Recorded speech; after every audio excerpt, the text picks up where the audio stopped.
కాబట్టి వాస్తులెవరు నమ్మకండి, దయచేసి వాస్తులెవ్వరూ నమ్మకండి. కానీ ఇల్లు కట్టుకునేటప్పుడు ఒకటి చేయండి, డైరెక్ట్ గా సూర్యుని వెలుగు ఇంట్లో పడేటట్లు చూసుకోండి ఫస్ట్.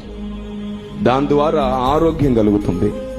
ఎందుకంటే సూర్యరశ్మి వల్ల బ్యాక్టీరియా నశించిపోతుంది, ఆరోగ్యం కలుగుతుంది. రెండోది, గాలి ఎక్కువ ఇంట్లోకి వచ్చేటట్లు ఇంటి చుట్టూ 4 కిటికీలు ఉంచు. ఇంటి చుట్టూ ఒక 4 కిటికీలు ఉంచు.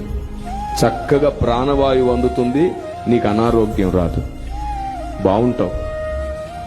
ఒకసారి ఇలాగే రోడ్డు సూలని, ఆ వాస్తు బాగాలేదని ఆ ఇంట్లోకి ఎవరు పోతే వాళ్ళు చనిపోతారని చెప్తే అదే ఇంట్లోకి వెళ్ళే నేను. ఆ ఇంట్లోకి వెళ్ళిన తర్వాత నా సేవ విస్తరించి 4 రాష్ట్రాల్లో స్థాపించాను సేవని నేను. దేవునికి స్తోత్రం కలుగునుగా. ఆ ఇంట్లో ఉండే నేను అభివృద్ధి పొందాను. ఆ ఇంట్లోనే ఎందుకో తెలుసా, సమస్త భూమిని సృష్టించిన